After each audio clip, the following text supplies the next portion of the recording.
We had a bit of a false start there. we have a great show planned for y'all tonight. We have Andrew Patterson and Matt Farrell here from Lawton, Oklahoma. Let them hear you in the back. Come on. All right. Thank you all for coming out tonight. Anybody else here not a big fan of the holidays? Me personally, I hate the holidays. And I think it stems from the fact that I was born on Christmas. Now, if when I just said that, you thought to yourself, oh, cool, you must get double the presents, then you're a rich kid and nobody likes you. No, it's tough when you share a birthday with baby Jesus. I have never actually had a birthday party. There would always just be a birthday cake at a Christmas party and everybody's confused. Like, who brought a cake for Jesus? And they're like, no, it's just Adam. No, it's tough. I've never actually had a birthday party, which makes me think that being born on Christmas is a lot like coming out of the closet during Pride Month. Like, nobody's worried about throwing you a party when there's a parade going on outside. And no matter which parade you go to, you're gonna see a fat guy sleigh. And packages will be delivered. No, this next one, it doesn't really have anything to do with the holidays, but I have a very biblical name, Adam, the first man. So I've had to deal with people making stupid Adam and Eve jokes my whole life. And it's gotten to a point where when somebody comes up to me and goes, hey Adam, where's Eve? All I can really think about is pulling out my own rib and stabbing them with it. No, I used to think that being born on Christmas was the worst holiday to be born on. Until recently. It's gotta suck to be a white dude born on Juneteenth. I don't think you get to celebrate your birthday anymore. Like if you do, you better share that cake with one of your black friends. No, but I don't like how holidays have just kind of become all about consumerism. You know, it's you can't find anything that says Happy Holidays on it that doesn't also have a Made in China sticker on it. Because nothing says Happy Holidays like child labor. No, but they sell us things that we don't want or even need, just in the name of tradition. Like turkey, for instance. Turkey's an okay lunch meat, I'll give you that. But a whole turkey kind of sucks. We know this because 1/5 of all turkey sales happen in the month of November. The rest of the year, nobody gives a crap about that bird. If I come over to your house on a Wednesday in January and you're cooking a whole turkey, you cannot be trusted. Chicken is way better. I know because nobody's ever been stabbed over a Popeye's deep fried turkey sandwich.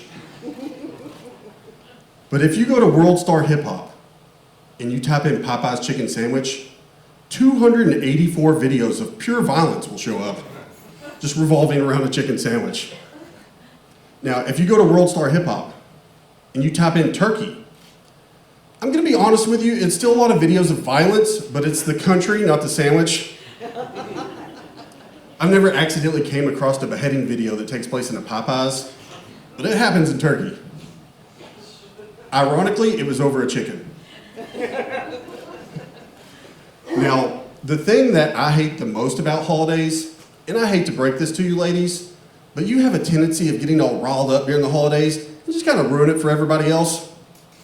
Because every holiday, the house has to be clean from top to bottom, everybody has to be in their best clothes and on their best behavior. Why, is the Pope coming for Christmas? No, it's just so Brenda and the other ladies don't talk shit behind your back. But you know who has holidays figured out better than anybody? Firefighters. Firefighters basically only work on holidays. That's like the only time they're actually putting out fires. Yeah, that's the only time that they're actually putting out fires. And because we have all these holiday traditions that tend to burn things down. And these firefighters never come out and be like, hey, we should probably skip that this year. Every year they're like, no, let it rip. Because these guys would rather run into a burning building than spend the holidays with their wife and mother in the same room. Now, I know what you're thinking. You're thinking, Adam, that sounds like some sort of bullshit conspiracy that you just made up. And you are correct. I did just make that up, but I have a bit of evidence to support my theory. See, before 1870, all fire departments were volunteer. Which, by the way, if there's a volunteer version of your job might be bullshit. I'm just saying that they had to give them a second title as first responders because they spend more time cutting people out of cars than they do actually fighting fires. But after 1870, all fire departments were fully funded, not volunteer anymore, just full-time fire departments. What happened in 1870? Well, Congress made the first 4 federal holidays. Yeah, they made New Year's and Independence Day, where we go to what are essentially roadside armories and buy colorful weapons and almost always shoot them at each other and burn things down. And then Thanksgiving, where we try to deep fry that dry-ass bird to give it some flavor and almost always burn things down. And then last and my least, Christmas, where we take a very flammable tree, wrap it with electrical cords with lights on them, leave it on for about a month, and almost always burn things down. I think this is why we don't have a lot of female firefighters.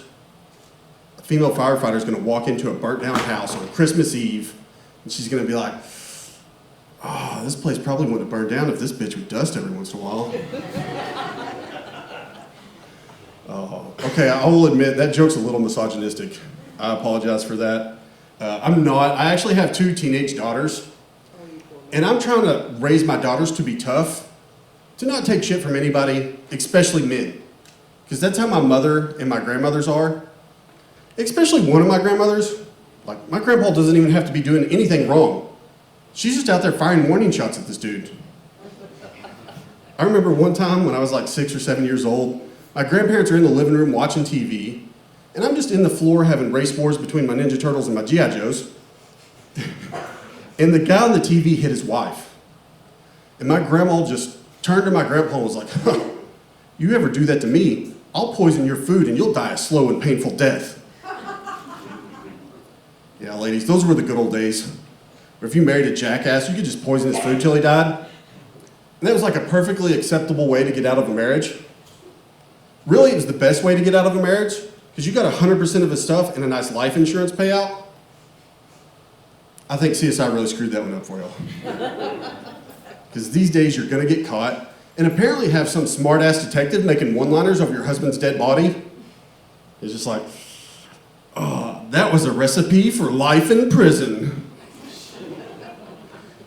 But of my 2 grandmas, that's not even the scarier of the 2 grandmas. My other grandma is this little Hispanic lady, mi abuela, if you will.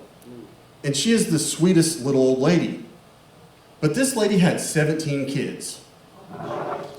And all 17 of her kids are terrified of this sweet little old lady.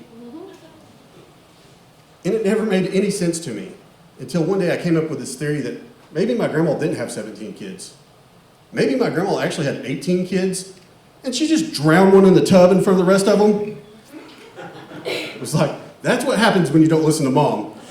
There's not gonna be any spankings, we're not doing any timeouts, one of you just go missing. And if you have 18 kids, nobody's gonna notice if one goes missing. Nobody's doing a head count on your kids. I'm pretty sure my grandpa didn't even notice. My grandpa probably came home from work one day and was like, wasn't there a little boy like this tall who looked like me a little bit? Never mind, I think that's him, that might be him. 17 kids. I don't even know how you could afford 17 kids, especially with all the parking tickets that my grandpa got. Because everywhere my grandpa went, he just left his truck in the middle of the road. Because my grandpa never pulled out of anything. But 17 kids. Can you imagine trying to do laundry for 17 kids? That's a lot of loads. Now, I don't know if y'all have been doing the math on this yet, but 17 kids at 9 months per kid, that means my grandma was pregnant for almost 13 years of her life. That's like being pregnant from the time it takes you to get from kindergarten to 12th grade.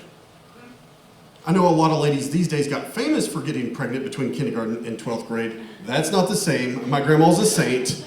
This isn't 16 and pregnant. This is 16 kids and pregnant. But I think they should have given my grandma her own reality TV show. They gave one to the Duggars here in Arkansas. It did not end well, but we won't get into that. But it was called 19 Kids and Counting.